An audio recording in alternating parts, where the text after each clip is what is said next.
All right, welcome back to part 2 of customer service. And we are picking up with on page 4 of our little blue book. I just posted the assignment for you in between this video. And I've even put in there, as you'll see, the little blue book. So I think that's what we'll call it, the little blue book. And again, remember page numbers, you'll have to write those in. Again, starting from customer service at the top of the page being page 1, and then just move forward from there. All right, so we are on page 4, which starts off with, why is service so important? The thing about it is, it's almost a rhetorical question, because I think we know the answer to that. And again, based on some of the things that we talked about in the last video, you can probably answer that as a customer of whomever, the electrical company, the phone company, McDonald's, Hardee's, Zaxby's, whatever, which Mexican restaurant. I think that's it's many we have in Washington. I think that's a great question. What makes one Mexican restaurant better than the other Mexican restaurant? Could it be service? I think so. But anyway, we'll talk about that later. Food is getting close to lunchtime for me, so I'm getting hungry. That's why food came into the topic of conversation. All right, I'm sorry. I am easily distracted, in case you didn't know. All right, so why is service so important? All right, so for example, it says if customers, I'm just going to read this little bit to you. It says if customers select a healthcare organization based on the quality, the most influential factor in their choice is service. I'm going to disagree with that comment, okay, at the onset, and I'll tell you why. There's been times in the past I have looked for a physician of different types, a dentist, healthcare providers. I'm thinking of one in particular. It's not very good. Anyway, a proctologist. Okay, we'll get into that in a little while. You want somebody who is reputable and known to be a good doctor. Okay, a good dentist, a good whatever. All right. Not, and like pharmacies, a lot of times the insurance that I have is taken by every pharmacy in town. But I have a pharmacy that I like because the customer service is good. Everything else is the same. Where else? What's the factor that lets you go to this one or that one? Okay, with everything else being the same. All right, so I don't know that when I'm looking for it, service is not number one. Okay, I will say that. I want to go, when it's talking about medical practices, I want to go where they are reputable and that they know what they're doing. All right, number one. But the thing about it is, so I want to know from friends and family what is good. But if you go somewhere and the people that work there do not make you feel the warm and fuzzies, the compassionate, you don't feel like they care, chances are you might choose a different doctor or a different practice. Okay. So again, if you look at the different range of options, your book says when you're buying a computer. So saying that all of the technical playing fields are level. All right. They're going with computers. I talked about Mexican restaurants a minute ago. There are multiple here in Washington. Okay. And I think I've been to all of them. I do have a couple that I like the food better here than I do there. Okay. But it's really minuscule. You know what I'm saying? It's not like I like the Texas fajitas that's got the beef and the chicken and the shrimp in it. Okay. I love those. I've had them at several, probably all of the Mexican restaurants. Okay. Because that's what I normally get. It almost, if someone says, let's go to this one, I'd be like, okay, I'll go there. Well, let's go to this one. Oh, okay, I'll go there. Or let's go to this one. And I'll be like, okay, I'll go there. But there are ones that the service is better, and I'm not going to name them, but in my mind, I'll go to this one first because the food is good and the service is really good. And then I'll go to this one. The food is good, but the service is not as good. And there's this one that is the food is good, the service is good, but they're very slow. And I feel like I'm packed in there like sardines, and I don't love that. Okay, so you see what I'm saying? It's almost like the food is not the issue. When you go to a restaurant, you think the food is the issue. Nope, nope. I've got reasons for liking the ones that I do. So healthcare is so much different when the playing fields are level. Okay, you've got several urgent cares in Washington. You have several urgent cares in Greenville, even more.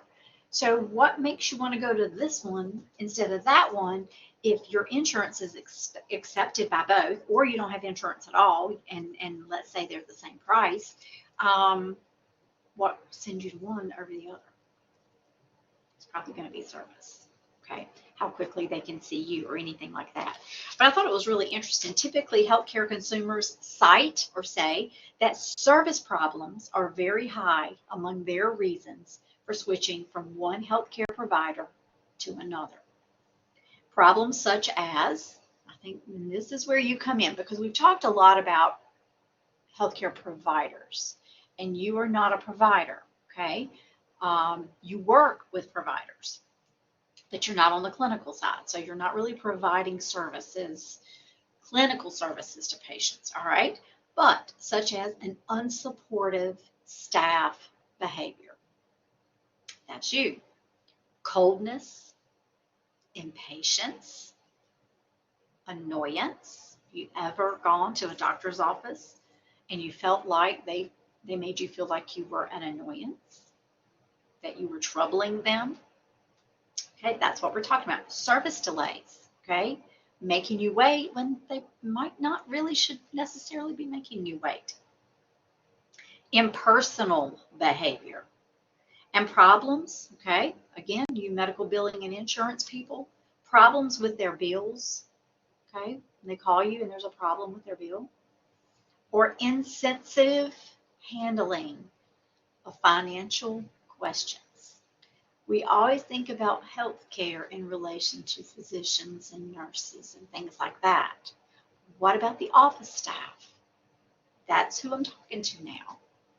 When someone calls and they're very upset because their bill, I mean, they're mad as heck because their bill is not right. They're saying you're telling them they owe more than what they believe they owe. Okay, there's a problem. They're going to be angry. How are you going to handle that? Okay, so I think all of those, I think that's really important to see. People can judge service factors more easily than they can judge technical factors. So they see service factors as a basis for decisions among their alternatives. Okay, see service factors as a basis for their decisions for alternatives. So in other words, if one of the main reasons why they're going to look for an alternative is because of the way that they've been served, customer service. All right, so for patients and their loved ones, we talked about this earlier, they don't want to be there. That's not a fun place to be. If I'm going to say, oh, let's go for a fun outing today, the doctor's office, the dentist office, the oncologist office, the hospital, the nursing home, the surgery center, I'm not going, that's not where I'm headed. Okay, they don't want to be there. So sometimes they want to compare that, and to me, this is a bit silly the way your book handled this one. They want to say, let's see, compared staying at a hospital to a stay in a hotel, and compared visiting a doctor's office as opposed to a restaurant. Well, I mean, when you go to a hotel, chances are you want to be there unless you got kicked out, or like, for example, I'll just tell you right now, there's no air conditioning in my house. It's 110 outside. And, well, part of my house doesn't have air conditioning. So we moved to another part of the house. But if I had to move out, move in a hotel. But every time I stay in a hotel, it's because I'm going to some fun, exciting place that I want to go. Okay. So I want to be there. I do not want to be at a hospital. You know what I'm saying? So I don't know how you can even compare that. Hotel and restaurant guests, they expect hospitality. They expect certain things. But when I go to, let's say, a hospital, um, do I expect that equally as much? Maybe, maybe not. All right. So patients and their families usually don't want to be there. So they usually rely on you to provide caring service, no matter what your position. Okay. And you're saying, well, I'm just a receptionist. They probably expect more from you than they would somebody who's doing the coding in the back. Okay. They would expect more from you than they would, say, a scheduler, because a scheduler is probably really only going to deal more with referrals than maybe straight patients. But it doesn't matter what service you're providing, you must do it with good service in mind. All right. All right, so excellent service fits our mission. So when we talk about healthcare, it's so funny. People come in here to see me, and I'll ask them sometimes, what makes you want to do medical office administration? And a lot of times I will hear, I really want to help people. I don't really want to be on the clinical side, but I really want to help people. I hear that a lot. Okay, so I feel like being in healthcare, whether even on the office side or the clinical side, either way, you are, you want to help people. That's what I've heard more often than not. So being in healthcare and helping people go hand in hand, right? That's what this is talking about.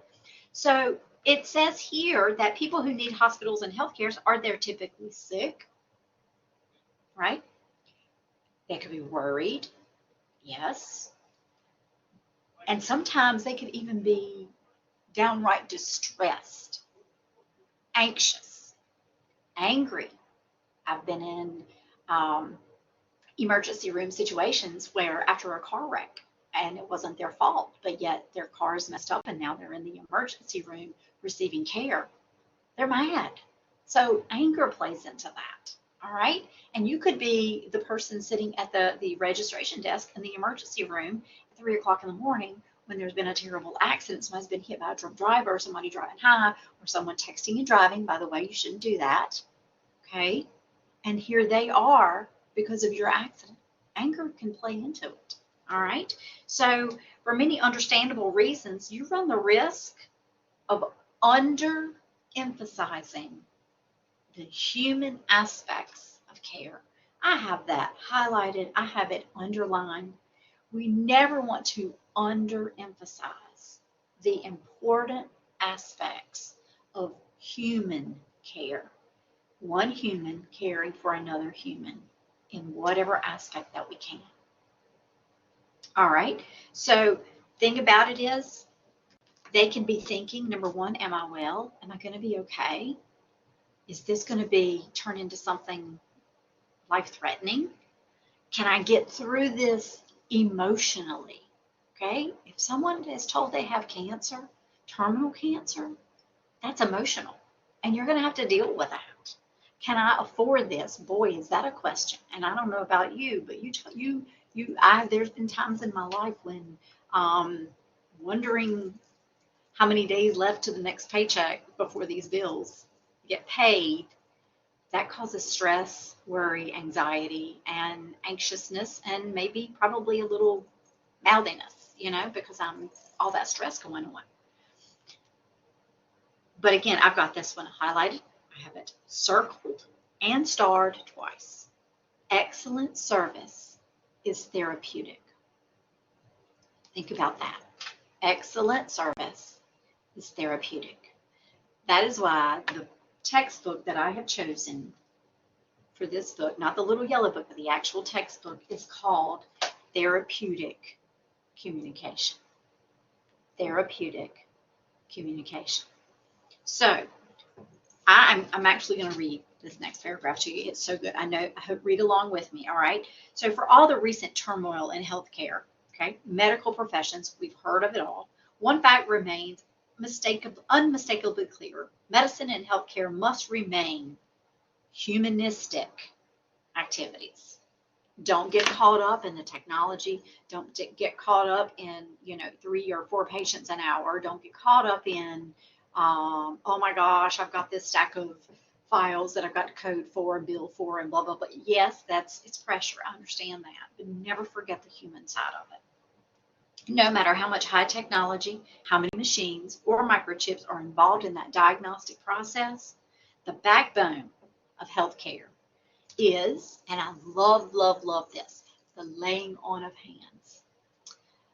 So some of you know me, some of you don't know me quite so well, but as someone who I'm going to call myself a believer, it goes all the way back to laying hands on people. Now, even if you don't believe and I'm going to use the word religious, I don't like that word, but if you don't believe in the religious side of it, let's stop and think about that. You go to the doctor, and guess what? That doctor, his hands are going to touch you. Laying on of hands. That nurse, she's going to touch you. And other members of the healthcare team are intensely personal. I think we only have women in this class. Have you been to the OBGYN lately? You want to talk about highly personal? That's highly personal. I don't want someone being nasty. I don't want somebody who's, just going to say it, that's rough. Someone who's just wham, bam, thank you, ma'am. Okay? All right? I'm a female. I need to be treated gently. All right? So patients need that human touch. Okay? Caring, compassion, and love. Okay? It's in this little blue book, and it's not even based on the Bible. Okay? In and of itself can work miracles. That's Paul's worthy.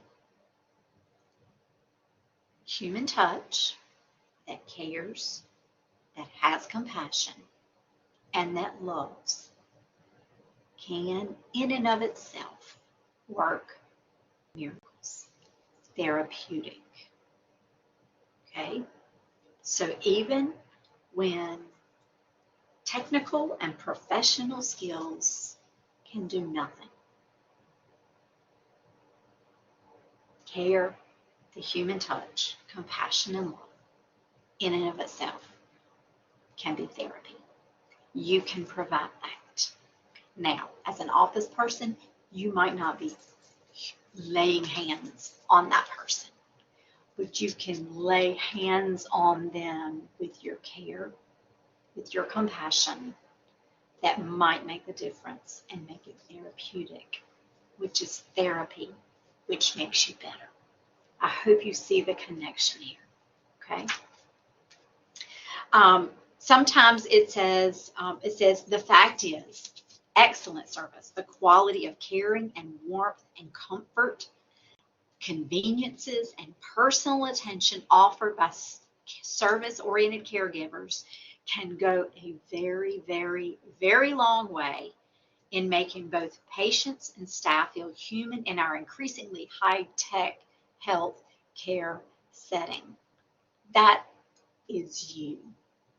That is you. You can do that. You have the ability to do that. This course, I hope, will lend you, and even this little book, blue book, you'll see there's 16 rules for providing that. And I want in this, and I told you also, this book is about you. It's not about me. It's about you. Please internalize these things and realize that you can do it. And we all have bad days, but you can do it on a day-to-day basis. All right. Which leads me to the second thing. It says, pay the price for dissatisfied customers. These are just some statistics. I'm going to move through this one pretty quickly because I think they're going to speak for themselves. And you can follow along with me. On average, 96%, okay, 96%, okay, so 100 is everybody, 96% would be everybody but 4 people out of 100, okay, of your unhappy customers do not complain to you. So if you have 100 customers, 96 of them aren't going to say anything. even if when they're unhappy. 96%. However, 90% of your unhappy customers will not choose your organization the next time they need care. I will say that I had a dentist one time, and he was very rough, and he was gruff, and he stuck a needle in the roof of my mouth, and I jumped. I was a teenager then at the time, and he blasted me. And I know now and understand the dangers that were caused or what could have happened with me jumping. Nothing happened, but it could have. I understand that. But as a teenage girl being fussed at by an old grouchy man, and that was my parents' favorite, that was their dentist, it wasn't mine. The second I was old enough to make my own decisions about a dentist with my own insurance, I moved. And I found what I believe to be one of the kindest, most gentlest dentists I've ever had, ever. And I even liked them better than the pediatric for my children than I did the pediatric dentist that I took my children to. They were actually kinder than the pediatric dentist. Go figure. But I'm telling you, I mean, it makes a difference. All right. Sometimes we can't leave necessarily, at least not immediately, but we start looking. These statistics. Customers are dissatisfied with service. They tell 20 relatives and friends. So it didn't give you the specifics of where I was and the place I was at. But earlier when I talked about being out of town and walking up to this place, and this man told me basically to pour our drinks out. We had water, pour our drinks out, or leave his property. I was just totally blown away. I have told so many people that. I know people that visit where I was, I've told them to. And I've told them I will not be back. And I won't. Anyway, see, I've told over 20 already. I'm quite sure of it. But when customers are satisfied, they tell only 5, which is really interesting. Here we are. I ate at the most fabulous restaurant while I was out of town. Guess what? I really haven't told anybody that. I just said we've been to a fabulous restaurant. Didn't tell them what it was, but I sure told them where the bad places were. Okay? We tend to do that. So when customers are satisfied, guess what? They only tell 5 as opposed to the 20. All right? That just means you have to satisfy 4 times as many people as you disappoint. And that's just to stay even in terms of image. All right? Now, let's look at this world of social media. How many times have I seen companies, businesses, people, doctors, physicians blasted for poor service? Every now and then, you will or might see somebody that is happy, but for some reason, you don't see them quite as much. It's no different for businesses in healthcare, restaurants, or whatever. Okay, I'm on page 7. Following word is a word picture that's worth 1,000 examples. It takes $10,000 to get a customer. Okay, and customer, I think, should also be repeat customers. That means everything has to be good. It takes 10 seconds to lose one. That gentleman, it probably didn't take him 10 seconds for those words to leave his mouth. I don't know what he paid for the property. I don't know what he paid for the building. I don't know what he paid for all the outdoor furniture. I don't know what he paid for the live band that was playing the live music. I don't know what he paid his help, who was behind the bar. I don't know what he put into it. I'm positive it was over $10,000, but he lost me in 10 seconds or less. 10 seconds or less. And I'll never put a dime into his business. It takes 10 years for the problem to go away. 10 years. So using the example that I have just given you of the guy when we were out of town, what that's saying is 10 years I might go back. I mean, I don't know. I know I'm not going back right now. I know I'm not going back the next few years that I go on vacation there. I know that for a fact. Maybe after 5, I'll think about it. You know what I'm saying? But 10 years to rectify that situation. So, another reason why it's so important to do all you can do to avoid upsetting that one patient. That patient might be nasty, might be rude, might be loud, might be obnoxious. You represent the company, the business, the people that you work with. And it's your job, honestly, to handle that person so that they don't leave and cost you your job because the company, business, practice you're working with, working for, can no longer afford you because customers are being turned away. All right, satisfied patients are also easier to serve. Think about that. And dissatisfied patients take up more staff time, time that could be better spent serving more people more effectively. I just think that's true. I think about that even in terms of a restaurant. If I go to my favorite Mexican restaurant, I know the food's going to be good. I know, and if service is not spot on, there's probably I'm thinking to myself, there's probably a reason for it because they're always so good. So I'm a satisfied customer, so I'm easier to deal with. But if I go because somebody else wants to go and it's bad service, I'm going to be grumpy. You didn't bring me this. I need water. Whatever it may be, you're going to be, I'm saying it's not going to be a good situation. So anyway, employee behavior towards customers is the most powerful marketing and customer satisfaction tool an organization has. It's not hiring a company to do your advertising.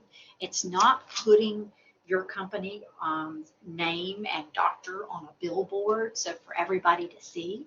It's not going to be even somebody else telling you, oh, I got good service there. Okay?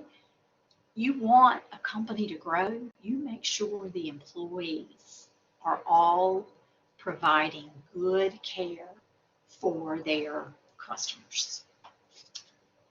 And that's you. That is you, your medical office employee. All right? So, your moment of truth, your next assignment, your moment of truth. See if you can name 5 specific interaction moments between you and your customers. Again, we talked about who your customers are right now. Okay?